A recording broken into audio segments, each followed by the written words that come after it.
online. Vamos lá. Bom, então vamos lá. As últimas partes aí da nossa aula, eu vou tratar aqui rapidamente. Nós temos duas últimas aí, né? Flexão simples e composta e o levantamento de carga, como é que eu faço o pré-dimensionamento e tal. Para flexão simples,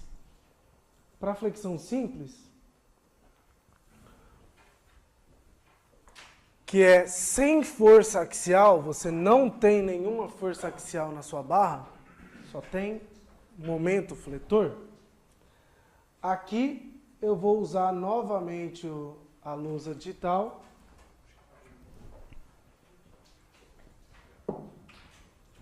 Ok. À vontade. Então.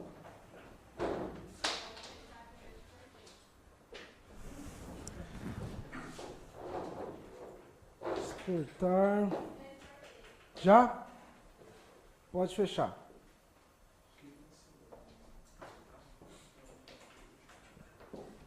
Ok.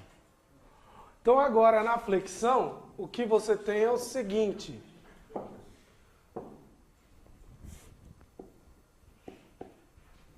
Imaginando aqui um perfil I. Você tem tração aqui embaixo e compressão aqui em cima. Então vocês devem se lembrar dos conceitos que a gente acabou de abordar aqui na aula. Na parte tracionada, você pode ter escoamento, você pode ter algumas outras situações aqui. E na parte comprimida, o que pode acontecer é, se essa parte de cima não tiver uma esbeltez elevada, né? Ou seja, o perfil for... Aqui é o Triângulo das Bermudas da lousa ali, né? Você escreve, enfim. Aqui na parte de cima, que vai estar totalmente comprimido, existe a possibilidade de algum elemento desse flambar. Só que aqui embaixo não, porque aqui embaixo está tracionado. Tudo bem? Tá claro isso? Então, embaixo, tração, estabiliza a peça. Em cima, compressão, desestabiliza a peça. Então, você pode ter, neste caso aqui, alguns tipos de flambagem. Você pode ter flambagem na mesa. Então, flambagem local de mesa. Você pode ter flambagem local na alma.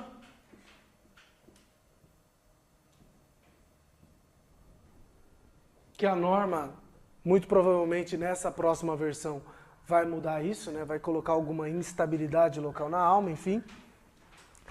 E a última, que era a que eu estava me referindo, esse pedaço está tracionado, esse pedaço aqui está comprimido. Então a parte de cima quer se deslocar lateralmente, enquanto a parte de baixo está extremamente esticada, e não vai. Então imagina, fisicamente falando, eu vou mostrar um vídeo para facilitar isso, parte de baixo tracionada, parte de cima comprimida. Você está aplicando o momento fletor, a parte de baixo, tração, não vai sair do lugar, tá lá. Enquanto a parte de cima, compressão, ela, opa, está querendo flambar, está querendo flambar. Quando ela perder estabilidade e se deslocar lateralmente, a parte de baixo, ela está tracionada, ela fixa a história aqui, ela não quer sair do lugar. Então a parte de cima, além dela perder estabilidade, o perfil vai rotacionar. Tá claro o que eu falei? Porque a parte de baixo está tracionada. Então, a parte de baixo estando tracionada, ela vai impedir, né, de certa forma, que esse perfil se desloque apenas nesse sentido. Né? Isso daqui se torna um ponto, não é bem fixo, mas assuma como sendo agora nessa explicação. Então, ocorrendo aqui essa flambagem, esse perfil vai rotacionar em torno desse ponto. É a chamada flambagem lateral com torção. Então, você pode ter a flambagem lateral com torção. Tá? Na flambagem lateral com torção, como eu disse, eu tinha falado de uma maneira simplificada, ocorrerão deslocamentos verticais e rotação do seu perfil, em função do momento fletor. Detalhe, parte tracionada, você já sabe verificar? Sei, eu sei que a parte tracionada eu tenho que respeitar o escoamento da seção bruta. Ótimo, então a parte de baixo aqui você tem que verificar o escoamento da seção. E a parte de cima?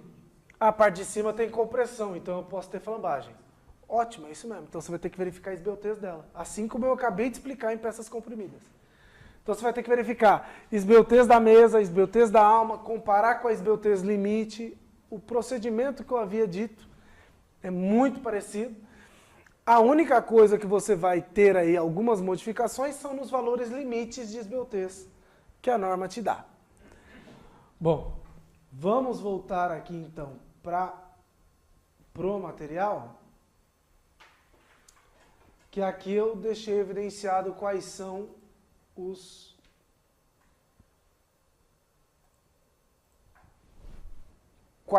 aqui os estados limites aplicáveis em peças fletidas. Você pode ter flambagem lateral com torção, flambagem local de mesa e flambagem local de alma. Esses três aqui, ó, os três aqui que eu acabei de falar, eles já são aí a síntese de todos os outros. Os demais, por exemplo, flambagem local de aba. Na flambagem local de aba, não sabia que mudava assim rapidamente. A flambagem local de aba, olha aqui, ó. Enquanto o perfil I tem mesa e tem alma, né? Ó, esse carinha aqui é a mesa. Isso aqui é a alma. O que é mesa e o que é alma aqui no perfil cantoneira? Não tem, então é só aba. Então flambagem local da aba. Então todos os outros aqui são um derivado aí, né, do que nós acabamos de discutir. Pois bem, e mais uma vez, no estado limite de serviço, você vai ter que verificar deslocamento e vibração excessiva. Vou mostrar para vocês 3 pequenos vídeos aqui do que seria uma flambagem lateral com torção.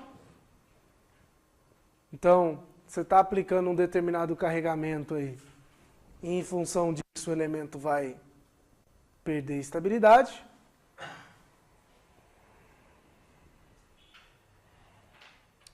Olhando por cima, o elemento vai rotacionar. O vídeo não ficou incrível, então já que não ficou incrível, vou avançar um pouquinho, apenas para mostrar o próximo vídeo aqui. Olha esse ensaio aqui num perfil U. E aqui ele está aplicando momento positivo, momento negativo, momento positivo, momento negativo. Então, onde houver compressão, haverá instabilidade. Dá para perceber aqui, ó, já está flambando, né? Já está perdendo essa estabilidade. Está lá, ó.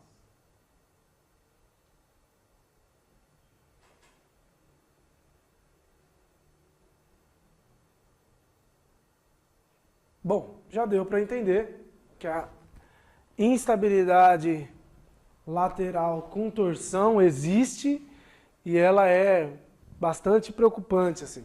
Perceba que esse perfil é bem longo, né? Então, não entendi? Não, aqui ele está indo e voltando porque o cara está aplicando o momento positivo e depois o negativo. Na obra, isso não vai acontecer. Aplicou o momento positivo, flambou, acabou. Tibum. Então a norma assume que toda a flambagem está associada ao colapso da estrutura. Ocorreu a flambagem, ocorreu a instabilidade, acabou. Troca a peça. Tá? Bom, enfim, essa seria a instabilidade lateral com torção. Aqui só alguns exemplos do que aconteceu em obra. Nem caiu, né? E eu ia explicar aqui um outro exemplo de uma viga de alumínio feita em Londres. Beleza. Bom, isso aqui, toda a questão numérica que vocês vão ver com mais calma ao longo do dimensionamento do galpão. Eu quero mostrar para vocês agora a flambagem local de mesa e a flambagem local de alma. Flambagem local de mesa, à medida que você aplica um carregamento no perfil, a parte de cima vai estar comprimida, a parte de baixo tracionada. Tração estabiliza, compressão... Ui, fiz meleca, hein? Bati o meu braço aqui, desculpem. Narrando o jogo aqui, na hora que o gol, troquei de canal. Bom, enfim.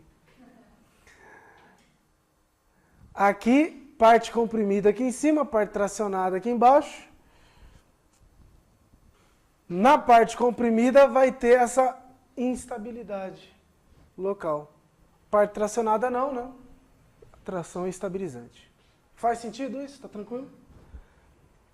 Então isso também vai ter que ser verificado com base na esbeltez que nós discutimos há pouco. Aqui está um exemplo feito em laboratório, né, do que acontece na flambagem local de mesa. E a flambagem local de alma está aqui.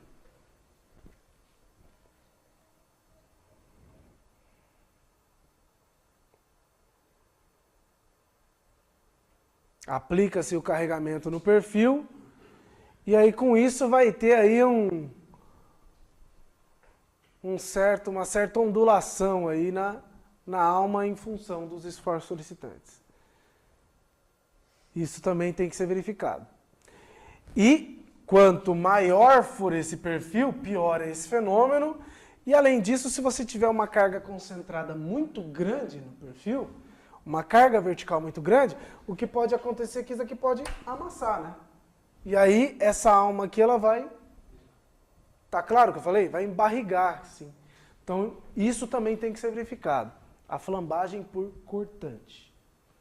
Bom, aqui está um exemplo do que pode acontecer na flambagem em alma, tanto aqui quanto lá, né? Lá fica um pouquinho mais difícil de enxergar.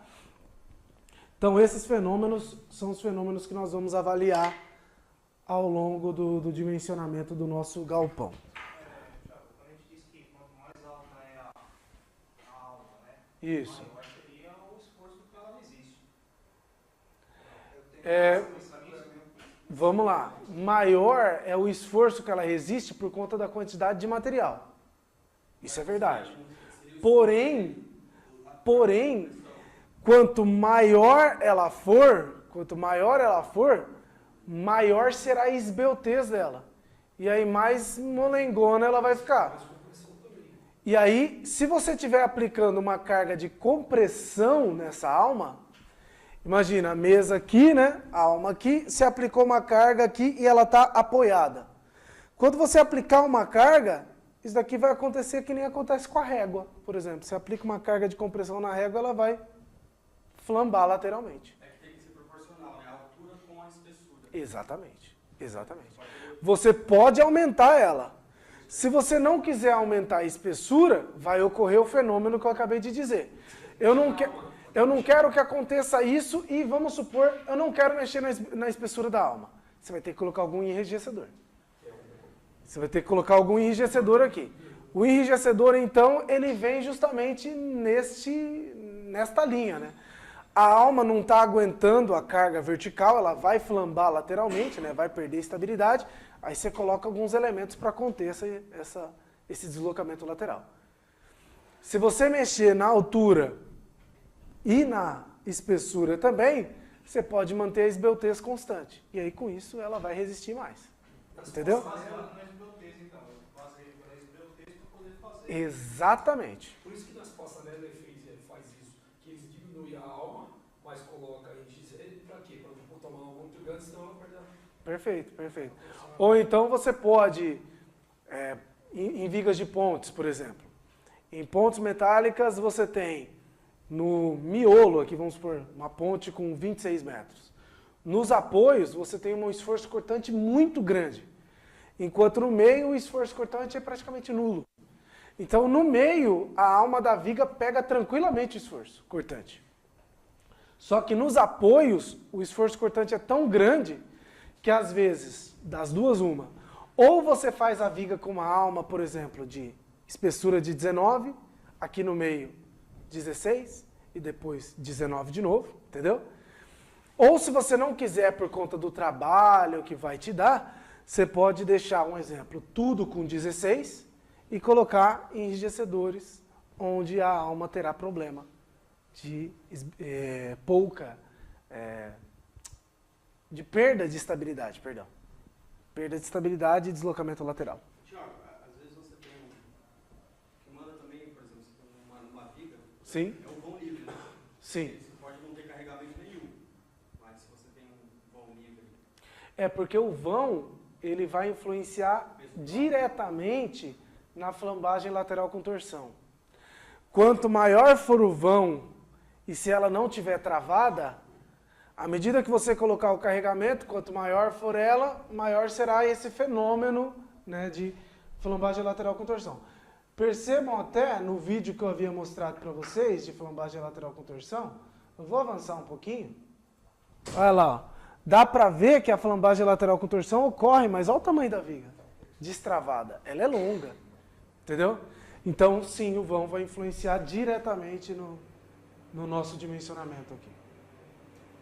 Bom, então eu tenho 3 situações para avaliar aqui, que nós vamos avaliar no galpão, né? A flambagem lateral com torção, flambagem local de mesa e local de alma.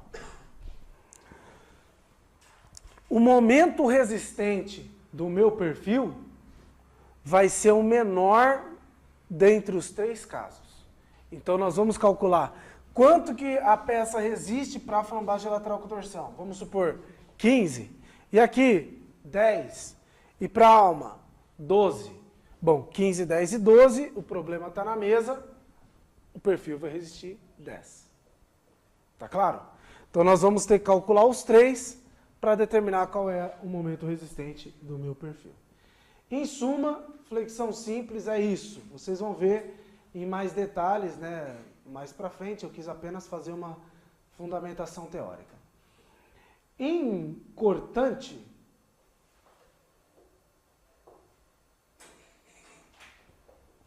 em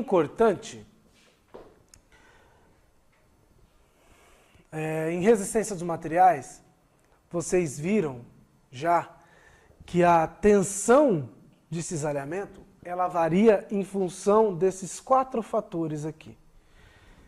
Qual é o valor do esforço cortante? Qual é o momento estático? Qual é a espessura do elemento que você está mexendo? E qual é a inércia dela? Bom, imagine, apenas para facilitar o entendimento, que a cortante é constante, momento estático constante, imagine, tá? Não é, mas imagine como sendo. Constante, inércia constante. Imagine apenas que vai variar só a largura B. Para a mesa, a largura B é a largura total da mesa, que é grande, vai. Chegando aqui na alma, a largura B da alma, bati de novo.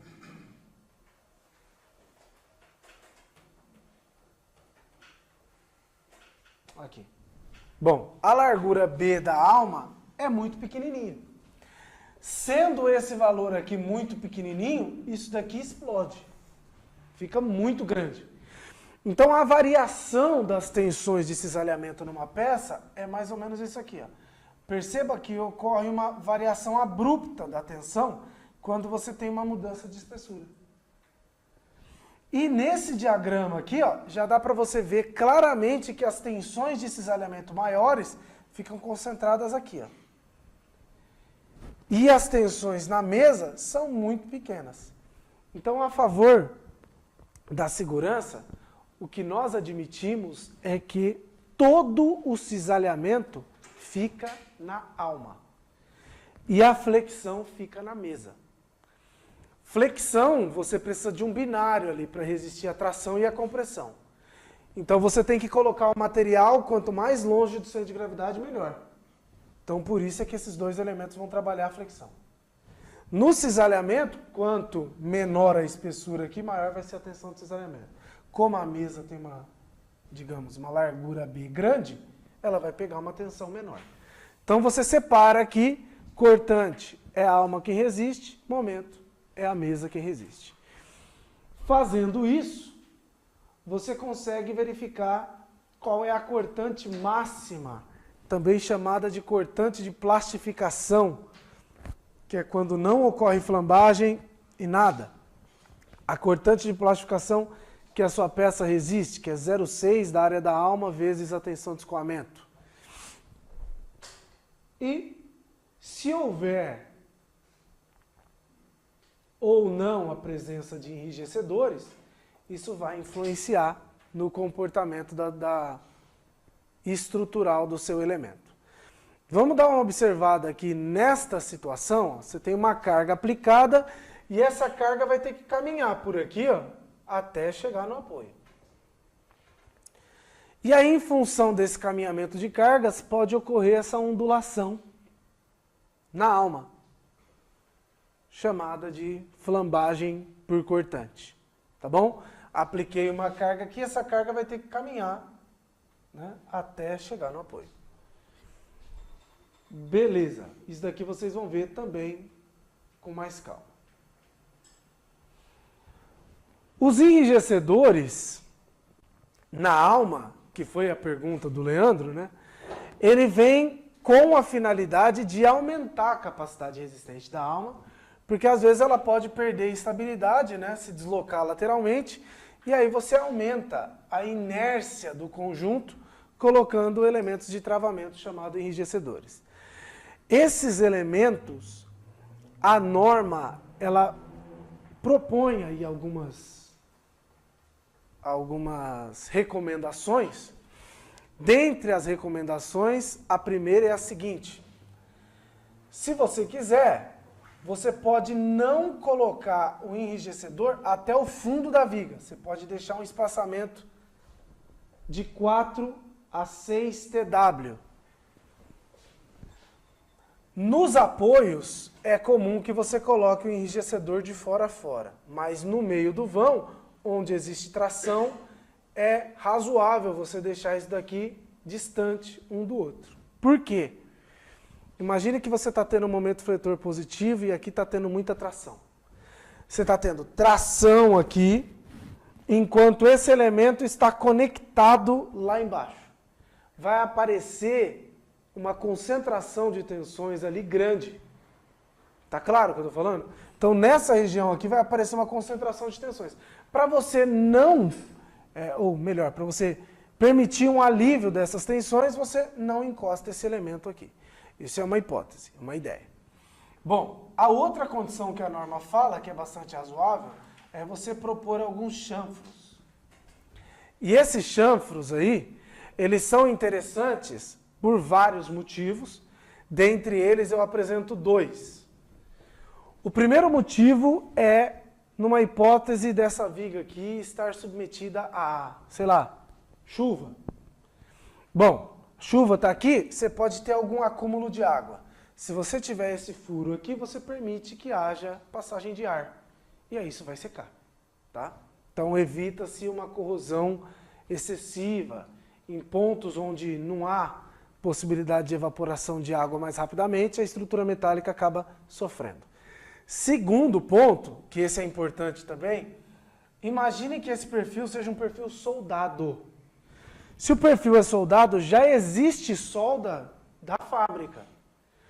Aí o cara vai lá e vai colocar uma solda adicional aqui. Só vou lembrar vocês que o tipo de aço que a gente usa tem uma pequena quantidade de carbono. É muito pequena.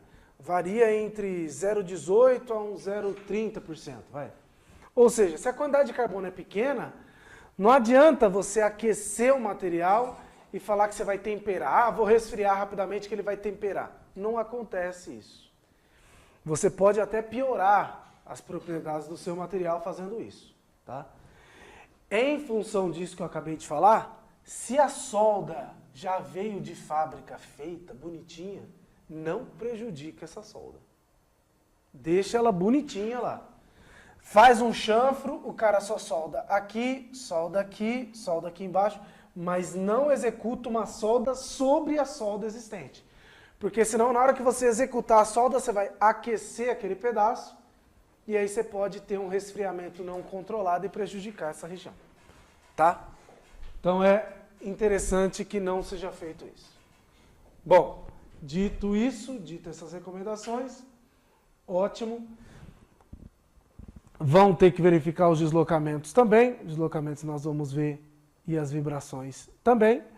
Eu vou entrar por último aqui na flexão composta. A flexão composta, ela é flexão mais compressão.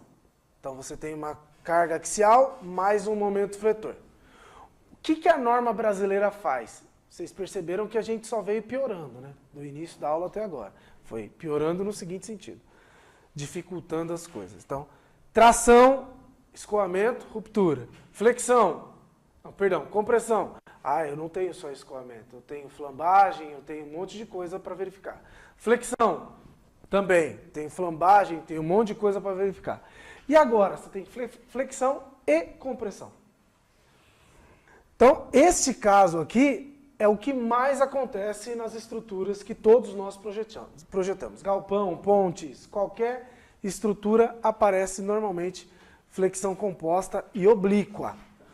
O que a norma fala é que você tem que verificar a flexão e a compressão de modo isolado. Então, tudo que nós discutimos, e eu vou fazer um pequeno resumo aqui nesse 1 minuto, você vai ter que aplicar aqui agora. Por exemplo, compressão. Na compressão, você vai ter que verificar a possibilidade do perfil flambar como um todo, como uma régua. Então, flambagem global ou instabilidade global. Você vai ter que verificar a seção transversal, a mesa e a alma. E aí, o que está acontecendo? Tem que verificar. Então, tudo isso é com base na ex-BOTs. Determina quanto que esse perfil resiste à compressão. Separado. Guarda esse valor bonitinho lá. Vem para a flexão agora. Na flexão, você vai ter que verificar. Vai ter flambagem na alma? Vai ter flambagem na mesa? Vai ter flambagem lateral com torção? Dentre todos esses casos aí, você vai calcular o momento resistente, você vai pegar qual deles? O menor. Determina o menor momento resistente e guarda ele aqui. Então agora você tem quanto que o pilar resiste à compressão, quanto que ele resiste na flexão, de modo separado. Aí a norma apresenta essas duas equações aqui, que é o que eu falei para vocês no início da aula, as equações de interação. Se o esforço normal for, o esforço solicitante for maior do que 20% do resistente, você vai pegar o esforço resistente e o solicitante, momento resistente que você acabou de calcular, e aplica nessa formulação aqui na coloração preta. Se o esforço normal solicitante for pequeno em relação àquilo que a peça resiste, né, menor do que 20%, aí você vai colocar nesta equação aqui, que de novo, difícil, né? Eu esqueço e acabo tocando. Nesses dois casos tem que ser menor do que 1. Entenderam a ideia? Então, em estrutura metálica, sempre você vai ouvir isso. Nós vamos analisar as coisas de modo separado, e lá no fim, a gente vai juntar tudo num pacotinho só e fazer essas chamadas equações de interação. É assim que nós vamos verificar todos os elementos. Treliça, no caso de elementos tracionados, né? Se tiver contraventamento, que é um elemento tracionado, pilar, que vai estar aí submetido a uma flexocompressão, viga, que vai estar submetido a uma flexão, às vezes simples ou não, enfim. Todos esses casos aí estão abordados. E, fechando o pacote, eu vou apresentar agora para vocês tem alguns minutinhos, o galpão que nós vamos avaliar. Esse arquivo chamado dados para galpão, isso, concepção do galpão. Isso, concepção do galpão. Eu vou já colocar aqui rapidamente os dados para a gente começar a pensar nesse galpão. e o que a gente pode fazer em termos de pré-dimensionamento, e vamos discutir um pouquinho. Tudo bem até aí? Então, ó, dados para a concepção do galpão. O galpão que a gente vai usar, que a gente vai fazer aqui, calcular, ele é um galpão para armazenamento localizado na cidade de Jundiaí. Coloquei a cidade de Jundiaí, enfim, para a gente ir lá aprender a mexer nas isopletas, verificar qual é a força de vento, né, em função da velocidade básica. O telhado desse galpão é de 2 águas e a inclinação da cobertura é de 15 graus. Tá? 2 águas, inclinação de 15 graus. Os pórticos são feitos com pilares e vigas de alma cheia. E os perfis que nós vamos usar são perfis laminados. O porquê que nós fizemos isso? Bom, primeiro, perfis de alma cheia, eles não são tão incomuns assim, em ser utilizados em galpões. Os mais comuns são perfis de chapa dobrada, porque eles são mais leves e tal. Porém, os perfis de chapa dobrada, eles não obedecem à norma 8800, eles obedecem outra norma. Então aí nós teríamos que ficar brincando com 2 normas diferentes e ia causar mais confusão. Esse caso aqui é utilizado, é bastante utilizado, e nós vamos adotar apenas a norma 8800. E por que perfis laminados, não perfis soldados? Pelo simples fato de que o perfil laminado é mais barato. O perfil laminado é mais barato por N motivos, um deles é porque está em estoque lá e você compra, está facinho, né? Em alguns casos você pode ter uma diferença de até o dobro em termos do preço do quilo aí. Perfil laminado em torno de 5, perfil soldado em torno de R$10 o quilo. Você pode ter em algumas regiões algo semelhante a isso. Então, em função desse critério, o perfil laminado fica mais barato. O vão transversal do galpão que a gente vai avaliar é de 18 metros e o comprimento total do galpão, 36 metros. Um galpão relativamente curto até, né? 36 metros. Pé direito do galpão, 7 metros. E nós temos aí 2 portões de 4 metros por 3 em fachadas opostas. Já vou mostrar num croquisinho o que quer dizer com isso. Mas imaginando a fachada aqui de 7 metros, você tem que colocar um portão, na outra face você tem que colocar outro portão lá. Basicamente é isso. Tapamento laterais e frontais ao longo de toda a altura do galpão, ou seja, você não vai utilizar alvenaria para fazer o tapamento, você vai usar telha mesmo, tá? As bases desse galpão são rotuladas. E por que que eu adotei esse princípio? Em que situação isso daqui seria diferente? Bases rotuladas, normalmente, elas ocorrem quando o solo da região é um solo ruim. Tá? Se o solo é um solo ruim, não dá para você admitir, por exemplo, que haja num solo muito ruim, peças ou estacas, tracionadas, porque o solo é muito ruim, né? Então é um pouquinho mais complicado. Em solos ruins, capacidade de carga aí em torno de 1 kg por centímetro quadrado, 1,5 kg. Você usa normalmente bases rotuladas.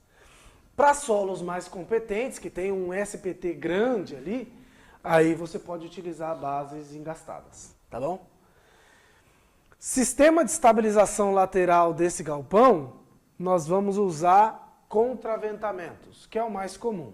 Tá? Contraventamentos em K, contraventamentos em X, enfim.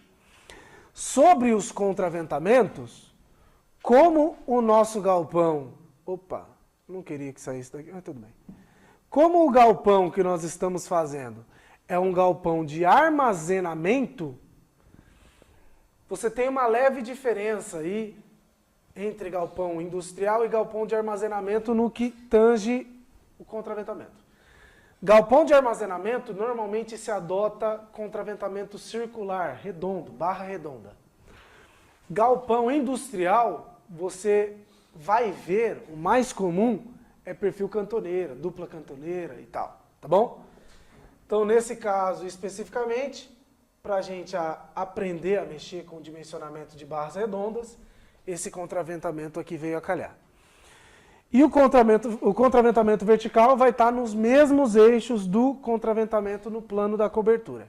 E, por fim, não existe mezanino metálico, é só um galpão de armazenamento, 7 metros, 18 por 36, está lá. Os materiais que a gente vai utilizar. Está aqui. Os materiais que a gente vai utilizar. Os perfis laminados, normalmente, ele é a ASTM grau 50, A572, né? Vamos usar para as chapas, para as barras, para os travamentos, para os perfis, enfim, terças, para as terças U, aço A36, e aqui está as propriedades do que eu havia explicado. Telhas trapezoidais, a espessura vai ser essa, de 0,65. 40 milímetros da altura de onda, e os parafusos e chumbadores que a gente vai usar vai ser o A325, que é um parafuso de alta resistência, no dimensionamento isso vai ficar mais claro. A307 é o dito parafuso comum, tensão de ruptura dele gira em torno de 415 MPa, e os chumbadores em aço A36, mas também em alguns casos é usado o SAI 1020 e tal, né? Enfim. Então esse seria o galpão que a gente vai adotar. Aqui são as premissas do nosso projeto. E aqui seria uma possível solução estrutural, que é a que nós vamos adotar aqui. Então um detalhe, você tem lá um portãozão de 3x4 e o cliente quer que você coloque o portão exatamente no centro do galpão. Não dá para você colocar ele do ladinho ali. Então, em função disso, acabou dificultando um pouquinho o nosso projeto, porque você não vai poder colocar um pilar na quina, né, desse pórtico aqui. Então, esta ligação da viga vai ter que resistir a esse esforço aí. Tá? Isso é algo que vai penalizar um pouquinho mais o elemento, mas dá para a gente verificar isso daí tranquilamente.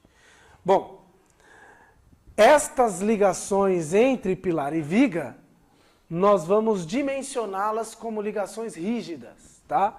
Então ela vai ser uma ligação com chapa de topo, chapa de extremidade. Você coloca uma chapa de extremidade, solda essa chapa de extremidade no perfil e coloca parafusos ao longo dessa altura. Essa vai ser a proposta. O ângulo desse galpão em torno de 15 graus e está aqui 18 metros nesse sentido, 36 na outra direção. Beleza? Tá claro o galpão que a gente vai trabalhar? E, só para fechar, como eu disse que o solo era ruim, as bases serão rotuladas em ambos os casos. Diante disso aí, eu tenho 5 minutinhos, eu vou pedir para que vocês abram o último arquivo que eu passei, PA1, aula 1, parte 3. A parte 3. Essa parte 3, você vai ver, é bem simples. É mais uma maneira de pré-dimensionar os elementos. Para a gente já poder ir brincando com esse galpão. E levantar as cargas, obviamente. Pilares de alma cheia. Esse pré-dimensionamento seria uma estimativa das dimensões do perfil sem fazer nenhum cálculo, né, muito rebuscado. Para você determinar a altura do pilar, a altura desse pilar vai ser, a altura na seção transversal, né, ela vai ser a altura do pilar dividido por 30, a altura do pilar dividido por 20. Como eu chamei de altura do pilar e altura do pilar, isso pode ter ficado confuso, né? Seção transversal é a sigla D. Então você quer descobrir qual é a altura do perfil, tá? Da seção transversal do perfil. Essa altura vai ser H sobre 30 a H sobre 20. Professor, qual que é a unidade que eu uso aí? A unidade que quiser. Normalmente nós usamos centímetros, tá? Mas você pode adotar a unidade que você quiser. Porque como 20 é um valor adimensional, vai ficar H em centímetro, o resultado vai ser em centímetro. H em milímetro, o resultado vai ser em milímetro. Entendeu? Então, ó, nesse pré-dimensionamento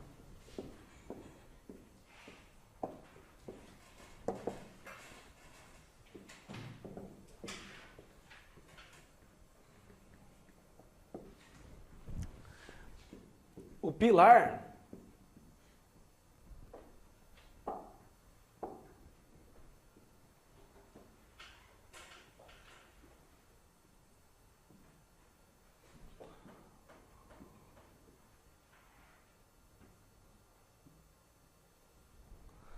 a altura D do pilar vai ficar entre H sobre 30 e H sobre 20.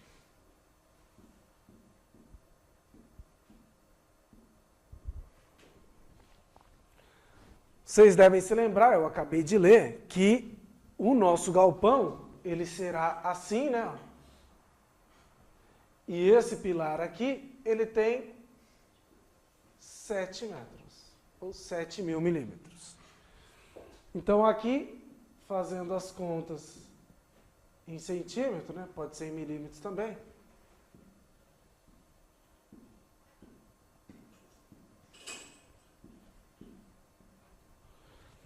Aqui vai dar 350.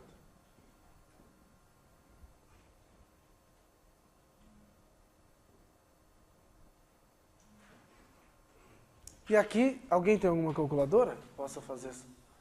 Qualquer 700 dividido por 30. vai dar 23. Acho que 3, 24. Então, 233, vai? Aproximadamente. Então, a altura desse pilar aí vai girar em torno de 233 a 350. Com essa estimativa inicial, já dá para você ir numa tabela de perfil e escolher o pilar que você quer.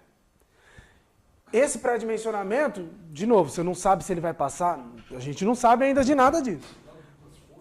É por conta das forças, dos esforços solicitantes que vão aparecer. Então, isso aqui é só eu não queria usar essa palavra, mas é um chute, né? Mas como engenheiro não chuta, isso daqui é uma estimativa, né? Isso daqui é uma estimativa, né? Então, lá na frente a gente vai verificar se essa estimativa foi um gol no ângulo, se foi um chute ali no meio, enfim. A gente vai calibrar essa nossa estimativa já já. Bom, vou aproveitar que a gente já está fazendo isso e eu vou pedir para que vocês abram aí a tabela de perfis. Tabela de perfis 1. Tabela de perfis 1. Na tabela de perfis 1, ó, você tem lá perfis laminados W e HP, que é o caso que a gente vai usar. Tabela de perfis 1. Isso daí tá... Abram os arquivos onde vocês baixaram a aula. Não? Ah, não. Planilhas. Planilhas. Está em planilhas. Tabela de perfis 1. Está na planilhas. Claro. Isso. Tem uma regra para vão também? Para vão aí seria no caso de vigas, né? Nós vamos discutir agora, tá? Mas é só aqui. Bom, abrindo aí a tabela 1, você vai ver, ó, perfil W. Perfil W.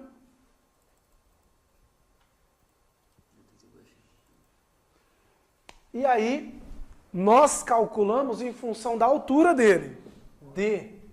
O nosso perfil ele tinha que ter entre 250 e 350. Só que olha aqui, ó.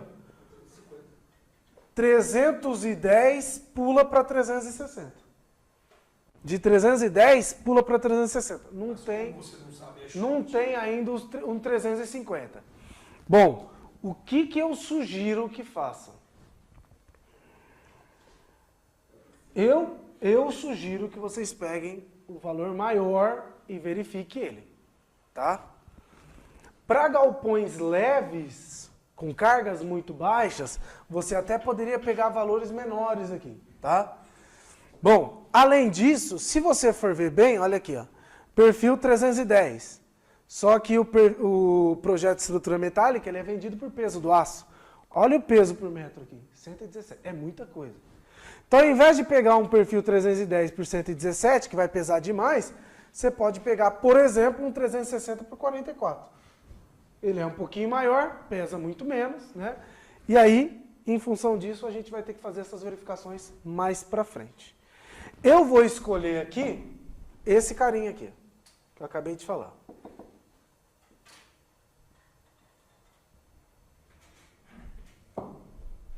Aí, 360 por 44.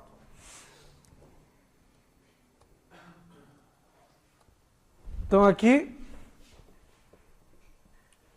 eu não gostei. Eu queria colocar o 310. Beleza, pode colocar o 310. É uma estimativa aqui.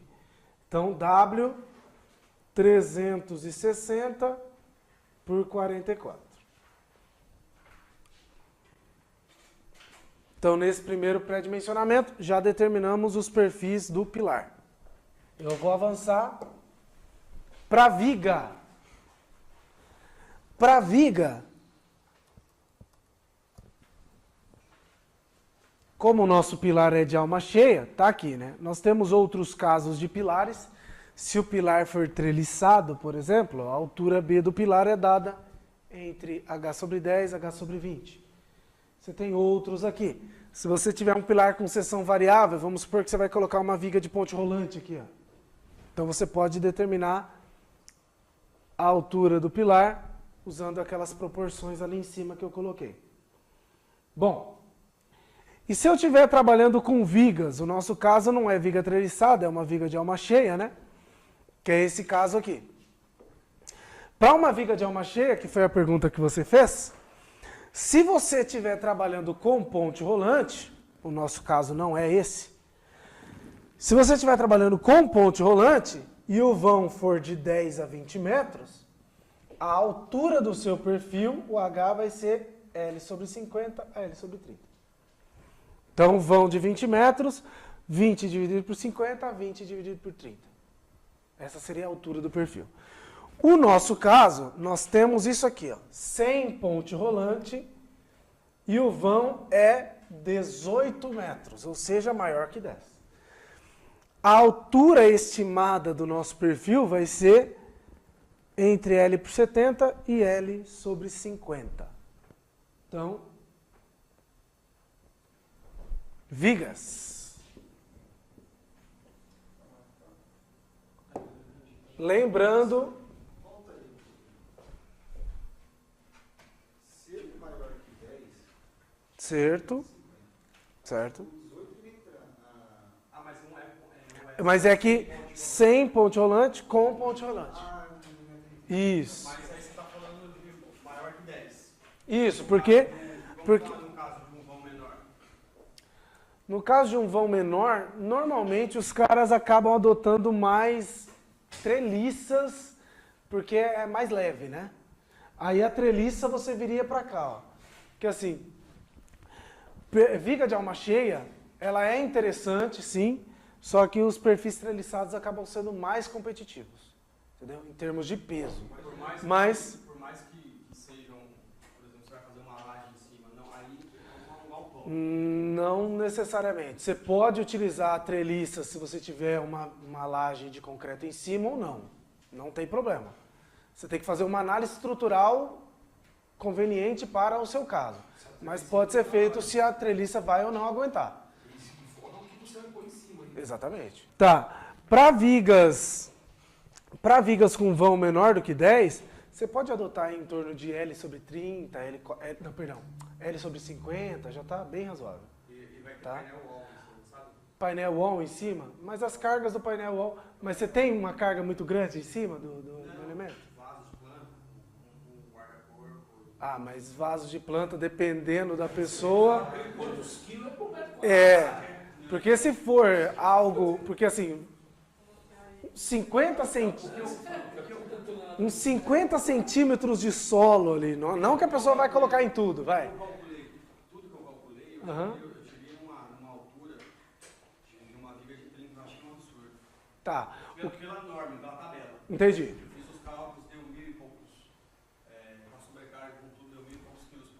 Perfeito. Então, o que eu vou falar é o seguinte. Neste caso especificamente, você tem como estimar as cargas da sua viga e você tem como estimar o momento fletor da tua viga. Sei lá, um PL ao quadrado sobre 8. Tá? Nós sabemos que a tensão devido à flexão, ela é M sobre W. Tá? O momento é o momento que você acabou de calcular. E essa tensão aqui, ó, numa fase de pré-dimensionamento, você pode limitar ela a 0,6 de FY, no pré-dimensionamento. Então, você com isso calcula o parâmetro W, que vai ficar momento dividido por tensão, que é igual momento dividido por 0,6 de FY. Momento você tem, FY você tem também, porque eu estou usando um perfil A36. FY é 250, então já é dado. Com isso você calcula o W. Calculado o W, você vai na tabela de perfis, está lá o W bonitão lá para você pegar ele e acabou. Pré-dimensionamento feito. Entendeu? Bom, aqui o nosso caso vai ser L sobre 70 a L sobre 50. O vão é 18 metros. Então, vou terminar já por aqui. O vão é 18 metros. Foi centímetro também, né? Isso, pus em centímetros. Eu tenho que colocar a unidade aqui que eu esqueci. 180, né? É 18 metros, né? Então é 1.800 mesmo, é isso, né? Certo? Divido por 100, é isso. Isso aqui vai dar quanto, por favor? O Bruno vai nos ajudar aqui. Vai lá, Bruno. Esse primeiro caso aqui dá... Ah, não. O segundo dá 360. E o primeiro? 26. Então, 260 centímetros. 26, né? 260 milímetros. Ah, é verdade. Tem razão. Eu errei. Voltando, unidade, 26 centímetros.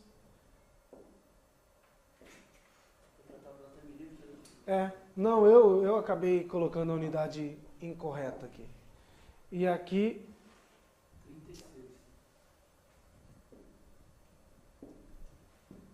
36.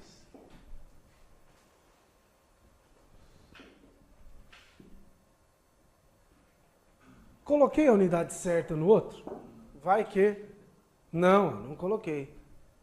Alguém deve ter me avisado e eu não prestei atenção. Deixa eu mudar aqui para milímetros.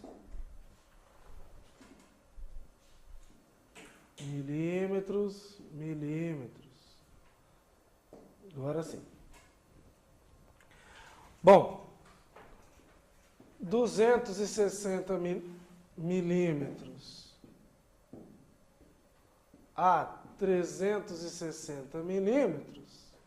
Oh, meu Deus do céu, errei várias vezes. Bom, vamos dar uma olhadinha no perfil. Que perfil W que a gente pode adotar? Eu vou assumir aqui para essa viga algo intermediário aqui. Algo como,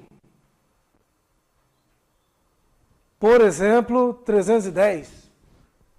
Vou usar esse aqui, por exemplo. 310 por 38,7. 310 está entre os 260 e 360. Então vai ser um W310 por 38,7.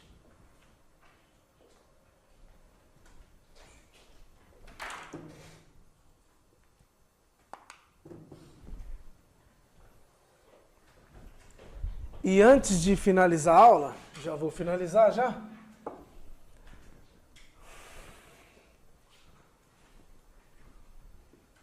Já pré-dimensionamos as vigas e os pilares. Vou fazer o pré-dimensionamento depois das terças com vocês e tal. Tá aqui o nosso galpão, ele tem 18 metros por 36. olhando em planta. E aqui eu vou ter que determinar qual é a concepção estrutural mais adequada para ele, qual a posição dos pilares e tudo mais. Bom, nesta direção aqui, se um vento agir, por exemplo, nesta direção, a responsabilidade da estabilização lateral desse galpão está por conta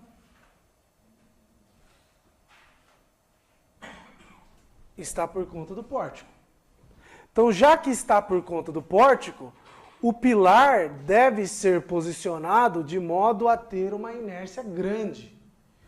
Então, os pilares têm que ser posicionados assim. Ó. Beleza? Os pilares têm que ser posicionados assim.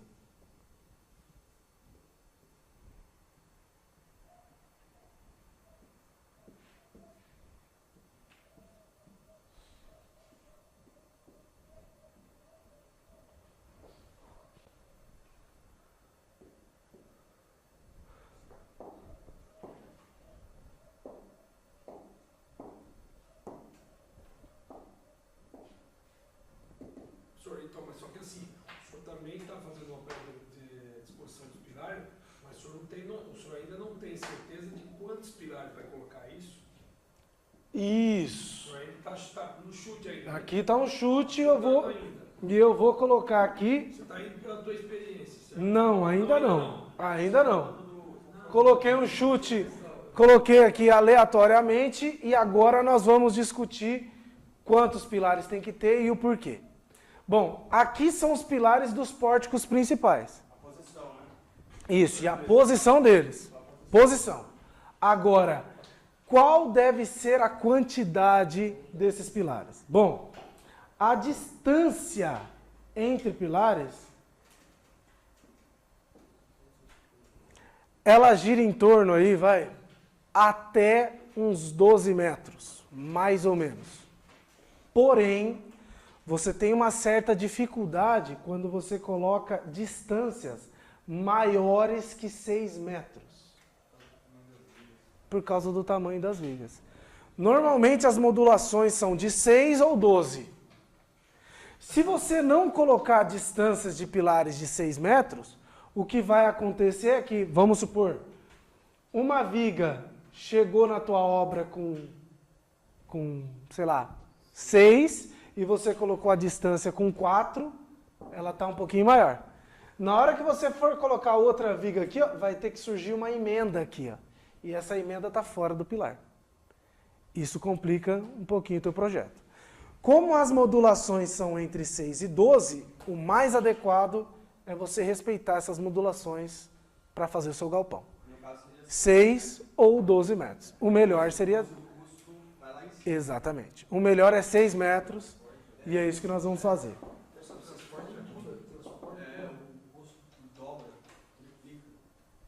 Tá claro por quê? Tudo bem? Feito isso, já sabemos que esses perfis aqui são W360 por 44. De novo, uma estimativa. E todas as vigas que estiverem aqui em cima, né, vão ser W310 por 38,7. Lembrando, eu vou fazer um vídeo aqui com vocês para determinar as cargas de vento e eu vou aproveitar esse vídeo para fazer o levantamento das cargas de vento e vou fazer o pré-dimensionamento da terça e dos outros elementos, que é bem simples, é bem rapidinho. Então eu vou fazer o pré-dimensionamento desses outros elementos também para vocês, tá bom? Beleza?